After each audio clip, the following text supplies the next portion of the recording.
ലേവ്യ പുസ്തകം അധ്യായം 4. യഹോവ പിന്നെയും മോശയോട് അരുളി ചെയ്തത്, നീ ഇസ്രായേൽ മക്കളോട് പറയേണ്ടത് എന്തെന്നാൽ, ചെയ്യരുതെന്ന് യഹോവ കൽപ്പിച്ചിട്ടുള്ള വല്ല കാര്യത്തിലും ആരെങ്കിലും അബദ്ധവശാൽ പിഴച്ച് ആ വക വല്ലതും ചെയ്താൽ, അഭിഷിക്തനായ പുരോഹിതൻ ജനത്തിന്മേൽ കുറ്റം വരത്തക്കവണ്ണം പാപം ചെയ്തുവെങ്കിൽ, താൻ ചെയ്ത പാപനിമിത്തം അവൻ യഹോവയ്ക്ക് പാപയാഗമായി ഊനമില്ലാത്ത ഒരു കാളക്കിടാവിനെ അർപ്പിക്കണം. അവൻ ആ കാളയെ സമാഗമന കൂടാരത്തിന്റെ വാതിൽക്കൽ യഹോവയുടെ സന്നിധിയിൽ കൊണ്ടുവന്ന് കാളയുടെ തലയിൽ കൈവച്ച് യഹോവയുടെ സന്നിധിയിൽ കാളയെ അറുക്കണം. അഭിഷിക്തനായ പുരോഹിതൻ കാളയുടെ രക്തം കുറെ എടുത്ത് സമാഗമന കൂടാരത്തിൽ കൊണ്ടുവരണം. പുരോഹിതൻ രക്തത്തിൽ വിരൽ മുക്കി യഹോവയുടെ സന്നിധിയിൽ വിശുദ്ധ മന്ദിരത്തിന്റെ തിരശ്ശീലയ്ക്ക് മുൻപിൽ 7 പ്രാവശ്യം തെളിക്കണം. പുരോഹിതൻ രക്തം കുറെ യഹോവയുടെ സന്നിധിയിൽ സമാഗമന കൂടാരത്തിലുള്ള സുഗന്ധവർഗത്തിൻ ധൂപപീഠത്തിന്റെ കൊമ്പുകളിൽ പുരട്ടണം. കാളയുടെ ശേഷം രക്തം മുഴുവനും സമാഗമന കൂടാരത്തിന്റെ വാതിൽക്കലുള്ള ഹോമയാഗപീഠത്തിന്റെ ചുവട്ടിൽ ഒഴിച്ചു കളയണം. പാപയാഗത്തിനുള്ള കാളയുടെ സകല മേധസ്സും, കുടൽ പൊതിഞ്ഞിരിക്കുന്ന മേധസ്സും, കുടലിന്മേലുള്ള സകല മേധസ്സും അതിൽ നിന്ന് നീക്കണം. മൂത്രപിണ്ഡം രണ്ടും അവയുടെ മേൽ കടിമ്പ്രദേശത്തുള്ള മേധസ്സും, മൂത്രപിണ്ഡങ്ങളോട് കൂടെ കരളിന്മേലുള്ള വപയും അവൻ എടുക്കണം. സമാധാന യാഗത്തിനുള്ള കാളയിൽ നിന്ന് എടുത്തതുപോലെ തന്നെ പുരോഹിതൻ ഹോമയാഗപീഠത്തിന്മേൽ അത് ദഹിപ്പിക്കണം.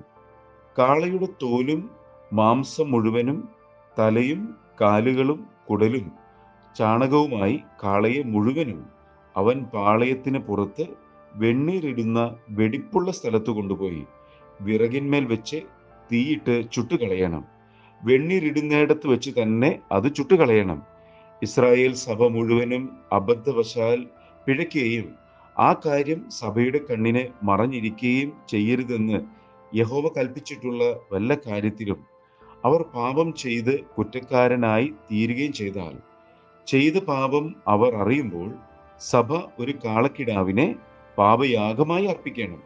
സമാഗമന കൂടാരത്തിന്റെ മുൻപാകെ അതിനെ കൊണ്ടുവന്നിട്ട് സഭയുടെ മൂപ്പന്മാർ യഹോവയുടെ സന്നിധിയിൽ കാളയുടെ തലയിൽ കൈവയ്ക്കണം.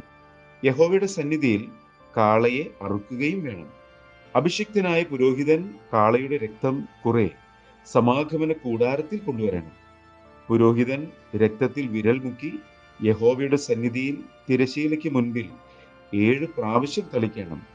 അവൻ സമാഗമന കൂടാരത്തിൽ യഹോവയുടെ സന്നിധിയിലുള്ള പീഠത്തിന്റെ കൊമ്പുകളിൽ കുറെ പുരട്ടണം. ശേഷം രക്തം മുഴുവനും സമാഗമന കൂടാരത്തിന്റെ വാതിൽക്കലുള്ള ഹോമയാഗപീഠത്തിന്റെ ചുവട്ടിൽ ഒഴിച്ചു കളയണം. അതിന്റെ മേധസ്സൊക്കെയും അവൻ അതിൽ നിന്നും എടുത്ത് യാഗപീഠത്തിന്മേൽ ദഹിപ്പിക്കണം. പാപയാഗത്തിനുള്ള കാളയെ അവൻ ചെയ്തതുപോലെ തന്നെ ഈ കാളയെയും ചെയ്യണം. അങ്ങനെ തന്നെ ഇതിനെയും ചെയ്യണം. ഇങ്ങനെ പുരോഹിതൻ അവർക്ക് വേണ്ടി പ്രായശ്ചിത്തം കഴിക്കണം. എന്നാൽ അത് അവരോട് ക്ഷമിക്കും. പിന്നെ അവൻ കാളയെ പാളയത്തിന് പുറത്തു കൊണ്ടുപോയി മുമ്പിലത്തെ കാളയെ ചുട്ടുകളഞ്ഞതുപോലെ ഇതിനെയും ചുട്ടുകളയണം. ഇത് സഭയ്ക്ക് വേണ്ടിയുള്ള പാപയാഗം. ഒരു പ്രമാണി പാപം ചെയ്യുകയും ചെയ്യരുതെന്ന് തൻ്റെ ദൈവമായ യഹോവ കൽപ്പിച്ചിട്ടുള്ള വല്ല കാര്യത്തിലും അബദ്ധവശാൽ പിഴച്ച് കുറ്റക്കാരനായി തീരുകയും ചെയ്താൽ, അവൻ ചെയ്ത പാപം അവന് ബോധ്യമായി എങ്കിൽ അവൻ ഊനമില്ലാത്ത ഒരു ആൺ കോലാടിനെ വഴിപാടായി കൊണ്ടുവരണം. അവൻ ആടിന്റെ തലയിൽ കൈവച്ച് യഹോവയുടെ സന്നിധിയിൽ ഹോമയാഗ മൃഗത്തെ അറുക്കുന്ന സ്ഥലത്ത് വെച്ച് അതിനെ ഇറക്കണം. അത് ഒരു പാപയാഗം. പിന്നെ പുരോഹിതൻ പാപയാഗത്തിന്റെ രക്തം വിരൽ കൊണ്ട് കുറെ എടുത്ത് ഹോമയാഗപീഠത്തിന്റെ കൊമ്പുകളിൽ പുരട്ടി ശേഷം രക്തം ഹോമയാഗപീഠത്തിന്റെ ചുവട്ടിൽ ഒഴിച്ചു കളയണം. അതിന്റെ മേധസ്സൊക്കെയും അവൻ സമാധാന യാഗത്തിന്റെ മേധസ് പോലെ യാഗപീഠത്തിന്മേൽ ദഹിപ്പിക്കണം. ഇങ്ങനെ പുരോഹിതൻ അവന്റെ പാപനിമിത്തം അവന് വേണ്ടി പ്രായശ്ചിത്തം കഴിക്കണം. എന്നാൽ അത് അവനോട് ക്ഷമിക്കും. ദേശത്തെ ജനത്തിൽ ഒരുത്തൻ ചെയ്യരുതെന്ന് യഹോവ കൽപ്പിച്ചിട്ടുള്ള വല്ല കാര്യത്തിലും അബദ്ധവശാൽ പിഴച്ച് കുറ്റക്കാരനായി തീർന്നാൽ, പാപം അവന് ബോധ്യമായി എങ്കിൽ അവൻ ചെയ്ത പാപനിമിത്തം ഊനമില്ലാത്ത ഒരു പെൺകോലാടിനെ വഴിപാടായി കൊണ്ടുവരണം.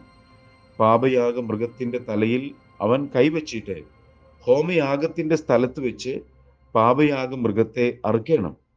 പുരോഹിതൻ അതിന്റെ രക്തം വിരൽ കൊണ്ട് കുറെ എടുത്ത് ഹോമയാഗപീഠത്തിന്റെ കൊമ്പുകളിൽ പുരട്ടി ശേഷം രക്തമൊക്കെയും യാഗപീഠത്തിന്റെ ചുവട്ടിൽ ഒഴിച്ചു കളയണം. അതിന്റെ മേധസ്സൊക്കെയും സമാധാന യാഗത്തിൽ നിന്ന് മേധസ് എടുക്കുന്നത് പോലെ എടുത്ത് പുരോഹിതൻ യാഗപീഠത്തിന്മേൽ യഹോവയ്ക്ക് സൗരഭ്യവാസനയായി ദഹിപ്പിക്കണം. ഇങ്ങനെ പുരോഹിതൻ അവനു വേണ്ടി പ്രായശ്ചിത്തം കഴിക്കണം. എന്നാൽ അത് അവനോട് ക്ഷമിക്കും. അവൻ പാപയാഗമായി ഒരു ആട്ടിൻകുട്ടിയെ കൊണ്ടുവരുന്നു എങ്കിൽ ഊനമില്ലാത്ത പെണ്ണാടിനെ കൊണ്ടുവരണം. പാപയാഗ മൃഗത്തിന്റെ തലയിൽ അവൻ കൈവച്ച് ഹോമയാഗ മൃഗത്തെ അറുക്കുന്ന സ്ഥലത്ത് വെച്ച് അതിനെ പാപയാഗമായി അറുക്കണം. പുരോഹിതൻ പാപയാഗത്തിന്റെ രക്തം വിരൽ കൊണ്ട് കുറെ എടുത്ത് ഹോമയാഗപീഠത്തിന്റെ കൊമ്പുകളിൽ പുരട്ടി ശേഷം രക്തമൊക്കെയും യാഗപീഠത്തിന്റെ ചുവട്ടിൽ ഒഴിച്ചു കളയണം. അതിന്റെ മേധസ്സൊക്കെയും സമാധാന യാഗത്തിൽ നിന്ന് ആട്ടിൻകുട്ടിയുടെ മേധസ് എടുക്കുന്നത് പോലെ അവൻ എടുക്കണം. പുരോഹിതൻ യാഗപീഠത്തിന്മേൽ യഹോവയുടെ ദഹനയാഗങ്ങളെ പോലെ അവയെ ദഹിപ്പിക്കണം. അവൻ ചെയ്ത പാപത്തിന് പുരോഹിതൻ ഇങ്ങനെ പ്രായശ്ചിത്തം കഴിക്കണം. എന്നാൽ അത് അവനോട് ക്ഷമിക്കും.